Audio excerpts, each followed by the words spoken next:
I welcome you all once again in the mighty and precious name of our Lord and Savior Jesus Christ. I am very much sure that this is the day that the Lord has made. Hallelujah. मुझे पूरी खात्री है कि आज का दिन यहोवा ने बनाया है. हालेलुया. कैसे आपको पता पास्टर साहब आज का दिन यहोवा ने बनाया है? क्योंकि यहोवा ही आकाश और पृथ्वी का परमेश्वर है. हालेलुया. और प्रभु का धन्यवाद हो कि इस पृथ्वी में जहां पर चारों ओर शत्रु ने अपना दबदबा बनाकर रखा है, परमेश्वर ने इस संसार में मुझे और आपको अपनी सामर्थ और बल के द्वारा भर कर रखा है ताकि हम शत्रु का सामना कर सके. हालेलुया. आज के इस पवित्र दिन में प्रभु का मैं धन्यवाद देता हूं कि कल और परसों 2 दिन से हम इस विषय को सीख रहे हैं कि कैसे हनोक विश्वास के साथ परमेश्वर के साथ चलता रहा, his walk of faith with God, और उसके द्वारा हम कुछ बातों को सीखने का प्रयत्न कर रहे हैं. मैं प्रभु का धन्यवाद देता हूं पिछले 2 दिन के वचनों के लिए. कुछ फोन कॉल मैं आपके बारे में नहीं जानता, लेकिन जितने लोग मुझसे संपर्क करते हैं, जो अपनी गवाहियां देते हैं, जो मुझे एसएमएस और ईमेल्स के द्वारा कनेक्ट करते हैं, उनके जीवन में तो परमेश्वर खातरी से काम कर रहा है. हालेलुया. और मेरे भी जीवन में, क्योंकि जब मैं इन वचनों को आपको सिखाता हूं तो बहुत सारी बातें प्रभु मुझे बताता है और सिखाता है. हालेलुया. आज फिर एक बार परमेश्वर का पवित्र आत्मा स्वर्ग के भेद की बातों को इस पुस्तक के वचनों के द्वारा बताने के लिए हमारे मध्य में है. मेरा विश्वास है हम सब लोग यहाँ पर उत्साह के साथ बैठे हैं और बैठे रहे ताकि हम गुण बातों को प्राप्त कर सके. हालेलुया. लेकिन इससे पहले कि हम प्रभु की आत्मा के द्वारा वाणी को सीखें, कुछ वचनों को पढ़कर हम प्रभु को धन्यवाद दें, उसका गुणानुवाद करें. और पढ़ने के लिए जो आज हमने वचन चुने हैं वो पाया जाता है भजन संहिता उसका 37 अध्याय उसके 16 से लेकर 23 वचन. The book of Psalms chapter 37 verses 16 to 23. भजन संहिता 37 अध्याय 16 से 23 वचन. और जरूर आप मेरे साथ इन वचनों को अंगीकार के द्वारा पढ़िएगा. सिर्फ मैं पढ़ रहा हूँ, आप सुन रहे, वैसा मत करो. जिस भी स्थान पर है जोर से इन वचनों को पढ़ो, क्योंकि जब आप वचन पढ़ते हैं, जब अंगीकार करते हैं, अधोलोक कांपने लगता है. हालेलुया. क्योंकि प्रभु का वायदा है, धर्मी के मुख से निकला हुआ कोई भी शब्द व्यर्थ ठहर कर वो जमीन में नहीं गिरने देगा. हालेलुया. इसीलिए वचनों को अंगीकार करना जरूरी होता है. हालेलुया. वचन कहता है भजन संहिता 37:16 से आगे, धर्मी का थोड़ा सा धन दुष्टों के बहुत धन से उत्तम है, क्योंकि दुष्टों की भुजाएं तो तोड़ी जाएगी, परंतु यहोवा धर्मियों को संभालता है.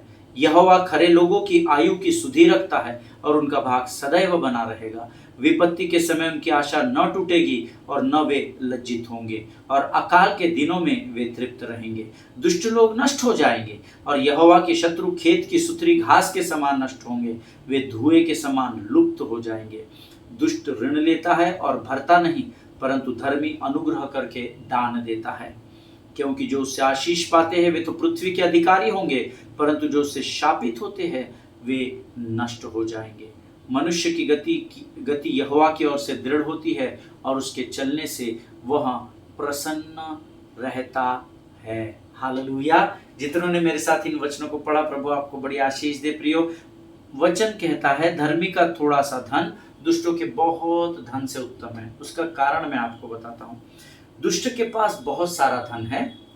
वो शॉप में जाएगा और एक फर्नीचर के मॉल में वो एंट्री करेगा और एक बहुत अच्छा बिछौना वो खरीदेगा, एक बहुत अच्छा बेड वो खरीदेगा, है ना. एक बहुत अच्छा महंगा 1-1.5-2 लाख का बिछौना वो जरूर खरीदेगा, परंतु क्योंकि उसका दुष्टता का धन और बहुत सारा धन है, उसको उस बिछौने पर नींद नहीं आएगी.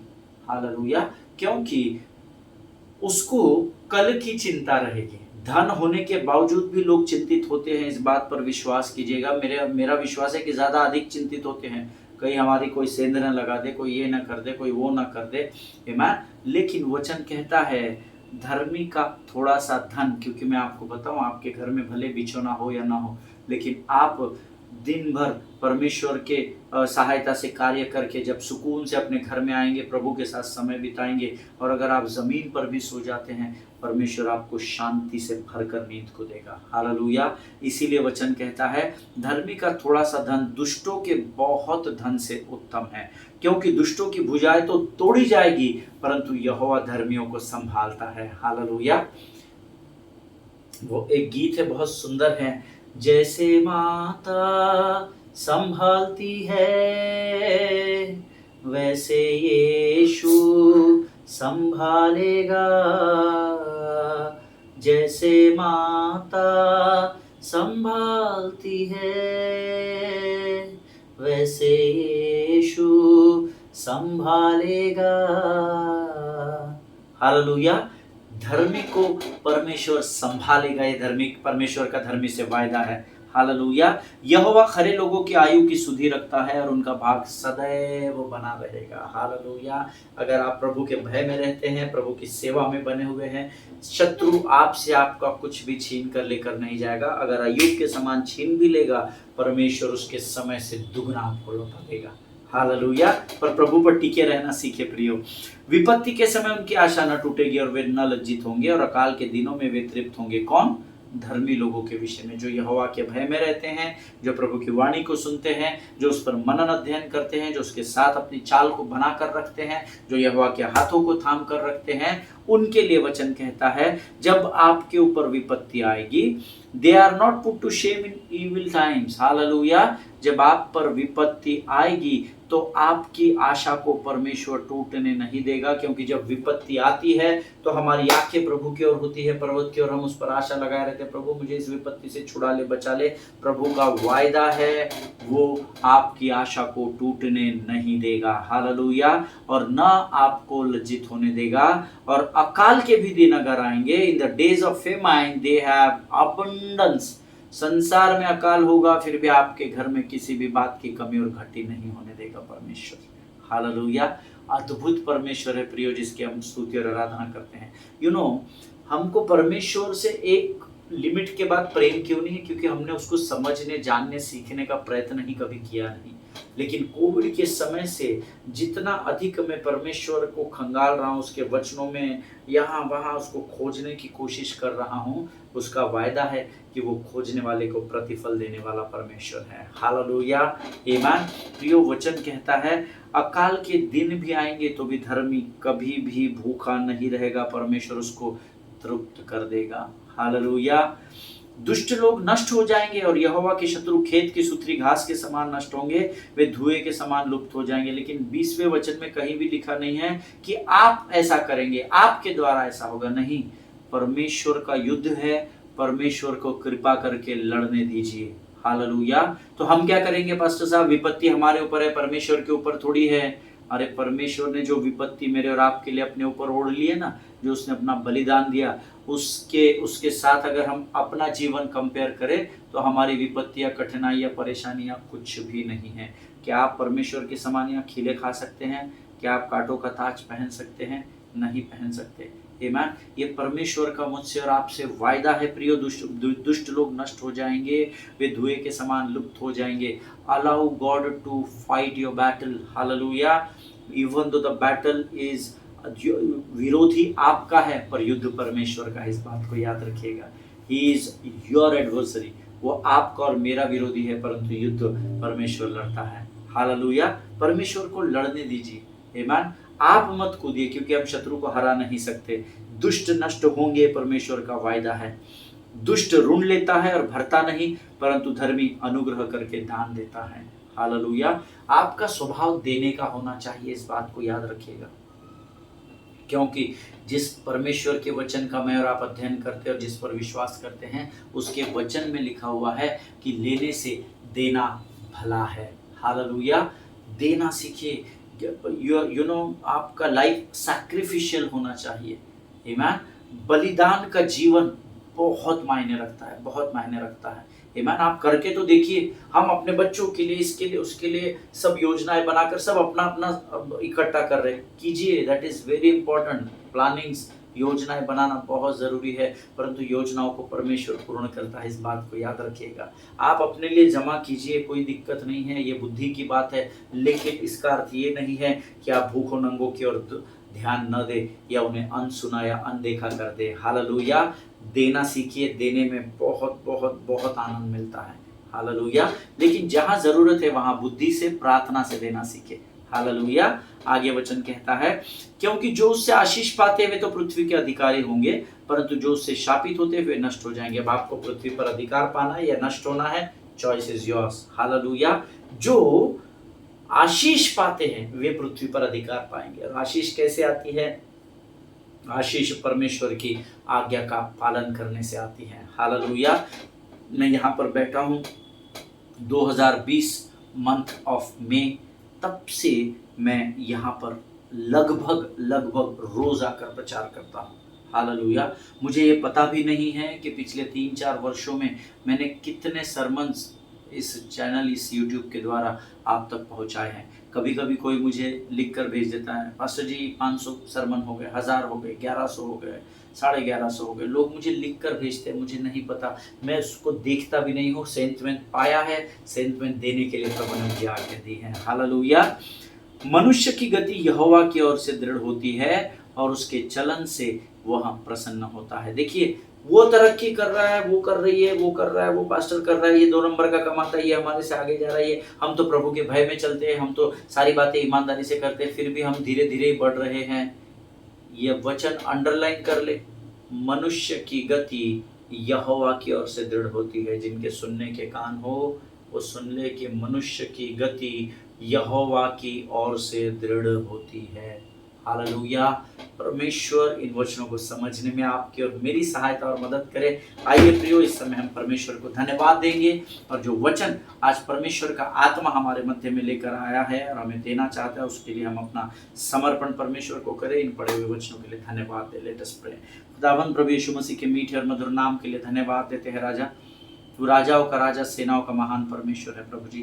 धन्यवाद देते तेरी विश्वास योग्यता के लिए। तू किसी मनुष्य का कर्जदार नहीं राजा। धन्यवाद देते हैं, धन्यवाद देते हैं, धन्यवाद देते हैं प्रभु। आने वाले वचन को समझने के लिए लगने वाली स्वर्गीय समझ, बुद्धि और प्रवीणता से भरकर तैयार कर, ताकि जो ज्ञान हम तेरे वचन के द्वारा प्राप्त करें, उस ज्ञान के द्वारा हम संसार के लिए आशीष और आदर का कारण बन सके। हमें नम्र और दीन बना प्रभु जी। अभिमान और घमंड हमसे कोसों दूर होने पाए। इस समय हम अपने आप को यीशु मसीह के लहू में सुरक्षित करते हैं। शत्रु की हर एक युक्ति योजनाओं का खंडन हम यीशु नासरी के नाम से करते हैं, और इस प्रार्थना को धन्यवाद और पूरे विश्वास के साथ हमारे उद्धारकर्ता और जीवित परमेश्वर यीशु नासरी के मीठे और पवित्र नाम में मांगते हैं। प्रभु सुनिए और बड़ी दया से ग्रहण करें। आमीन, आमीन। हालेलुया।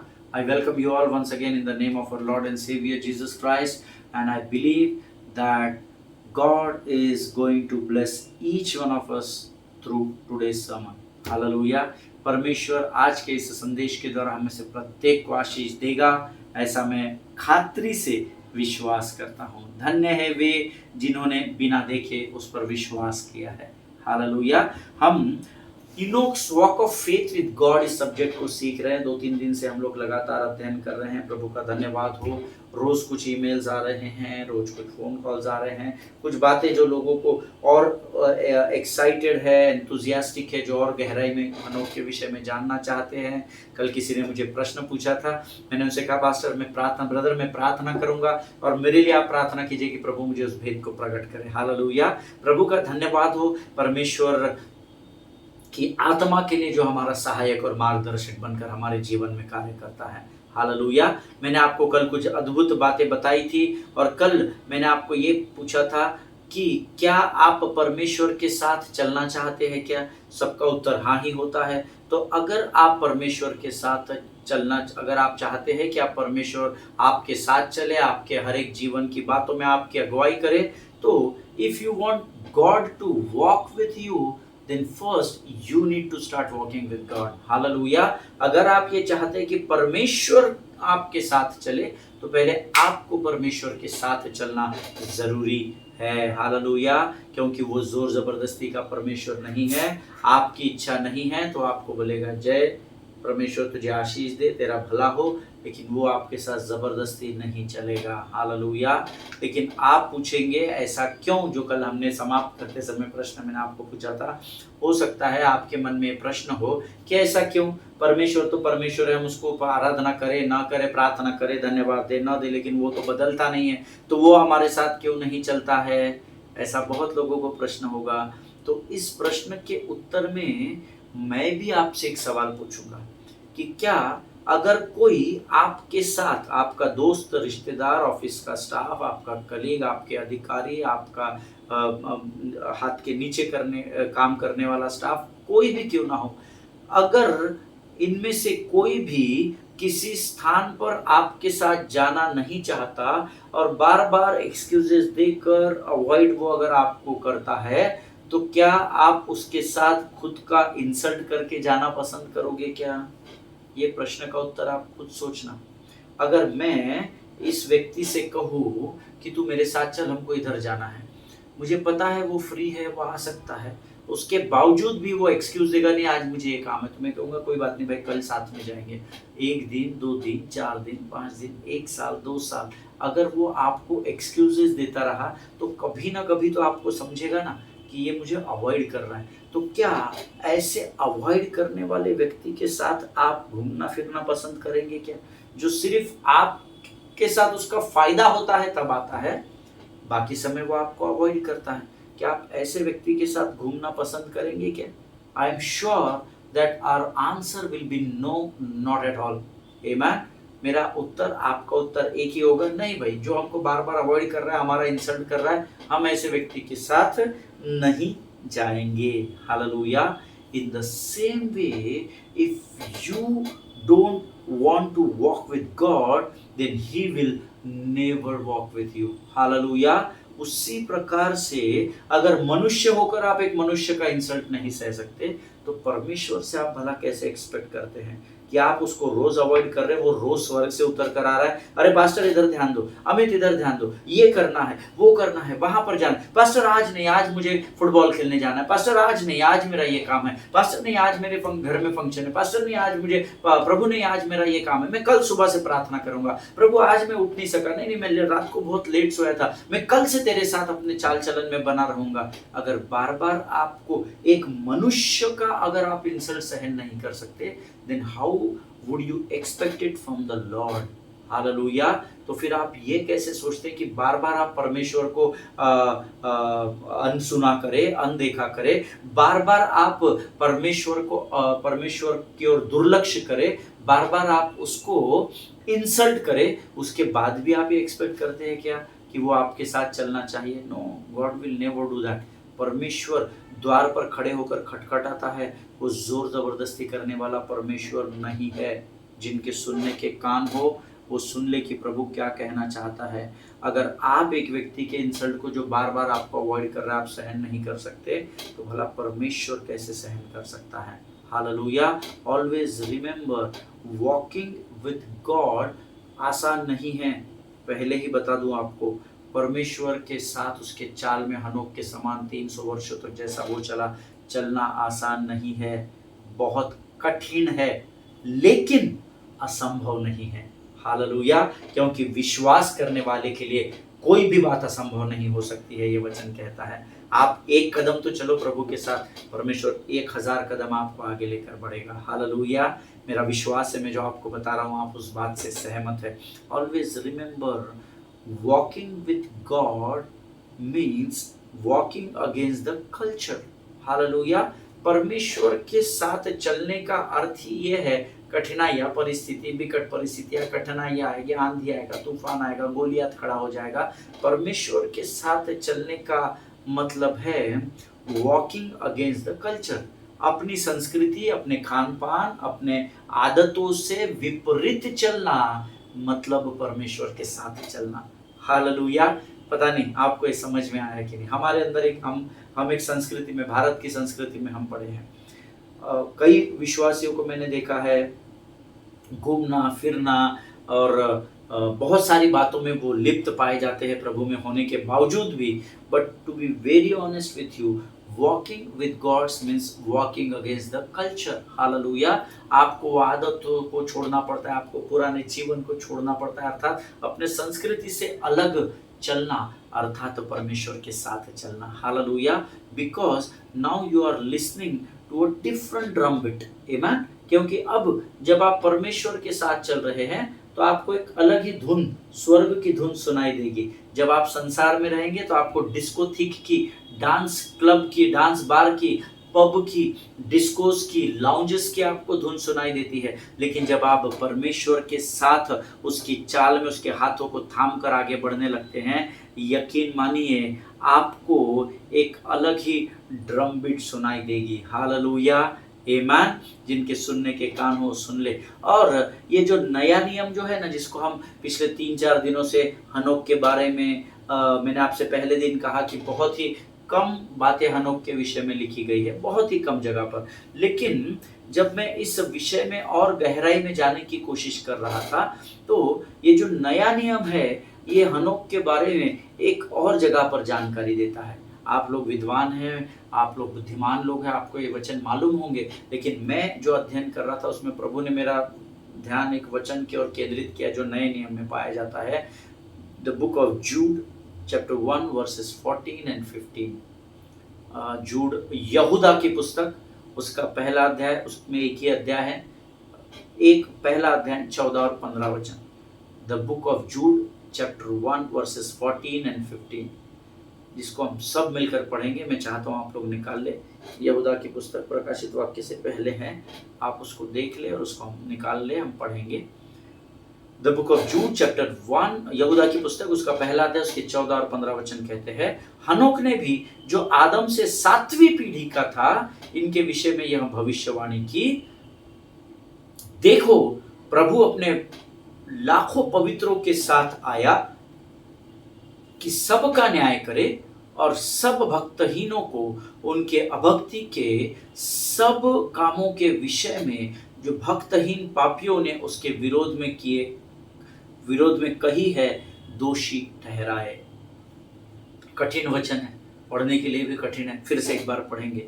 हनोक ने भी जो आदम से 7वीं पीढ़ी का था, इनके विषय में यह भविष्यवाणी की, देखो प्रभु अपने लाखों पवित्रों के साथ आया कि सबका न्याय करे और सब भक्तिहीनों को उनकी अभक्ति के सब कामों के विषय में जो भक्तहीन पापियों ने उनके विरोध में कही है, दोषी ठहराए। हालेलुया। जितनों ने मेरे साथ इस वचन को पढ़ा, परमेश्वर आपको बड़ी बरकत और बड़ी आशीष दे। अब यहाँ पर यहूदा हनोक के विषय में उत्पत्ति की किताब को पढ़कर लिख रहा है। हालेलुया। क्योंकि यहूदा जुड़ा जो है वो नए नियम का है। आमीन। वो उस समय नहीं था, लेकिन उसके पास व्यवस्था की पुस्तक थी, तो उस व्यवस्था की पुस्तक में उसने हनोक के विषय में उत्पत्ति की किताब में पढ़ा होगा, और उस उत्पत्ति की किताब को जो उसने पढ़ा, उस पर जो मनन और अध्ययन यहूदा ने किया, उन बातों को परख कर स्मरण करके अब वो यहाँ लिख रहा है। लेकिन यहाँ पर वो एक विशेष बात लिखता है जो पुराने नियम में नहीं लिखी है। इससे अंदाजा लगाइए कि ये जूड़ा कितना बुद्धिमान होगा। हालेलुया। कितना अध्ययन गहरा होगा इसका। एक अद्भुत बात लिखता है जो वचन के शुरुआत में लिखी है, हनोक ने भी जो आदम से 7वीं पीढ़ी का था, ऐसा पुराने नियम में कहीं भी लिखा नहीं है। हालेलुया। अगर आपको संदेह है, पुराना नियम पूरा पढ़िएगा, अगर कहीं लिखा है तो मुझे करेक्ट जरूर करिएगा। हालेलुया। मैंने जब पढ़ा, मुझे नहीं ये वचन मिला कि ये हनोक ने भी जो आदम से 7वीं पीढ़ी का था। इसको अंडरलाइन कर ले। हनोक आदम से 1 2 3 4 5 6 7 7th जनरेशन फ्रॉम एडम। आमीन। आदम से 7वीं पीढ़ी का हनोक था। वो इतिहास उसने पढ़ा, इसमें कोई दो राय नहीं है। हम सब जानते हैं कि उस समय इतिहास अर्थात व्यवस्था जो थी वो कार्य में थी।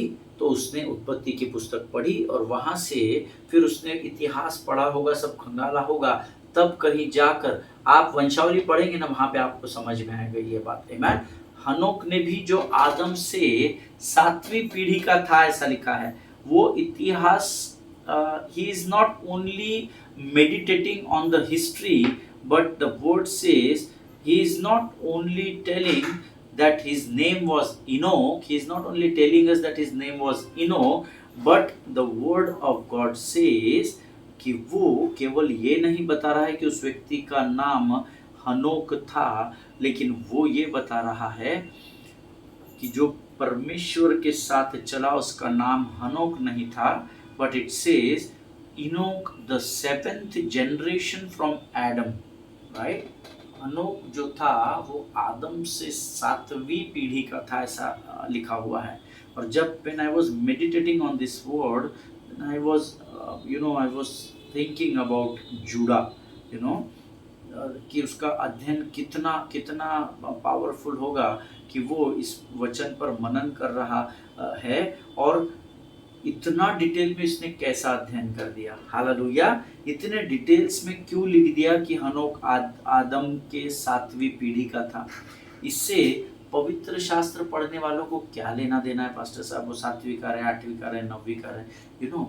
हम लोग सिर्फ उतना ही लेने को देखते हैं जिससे हमको फायदा होता है, लेकिन ये परमेश्वर का वचन है जिसको बड़ी गंभीरता से पढ़ने की आज्ञा दी गई है। हालेलुया। एंड देन जब मैं ये सोचने लगा कि ये इसने कहाँ से इतना कैलकुलेशन सेट किया, कैसा क्या बैठा लिया, and then out of curiosity I started searching more about Enoch. और फिर मैं उसको कैलकुलेट करने लगा, वंशावलियों को पढ़ा, इधर उधर खंगालने लगा, जहाँ जहाँ मुझे स्मरण आ रहा था हनोक के विषय में वो सारी चीज़ें मैं खंगालने लगा। और फिर मैं हनोक के विषय में और गहराई में उसको खोजने लगा। देखिए, मैंने आपको अभी बताया था, खोजने वालों को परमेश्वर प्रतिफल देता है। हालेलुया। और जब मैं इसको खोजने लगा तब जाकर मुझे समझ में आया कि why Judah wrote that. Hallelujah. क्यों यहूदा ने इस बात को लिखा कि वो हनोक जो है वो आदम से 7वीं पीढ़ी का था। आमीन। लेकिन इसके विषय में मैं आपको कल बताऊंगा। मैं नहीं चाहता कि आपको कन्फ्यूजन हो जाए इस वचन को लेकर।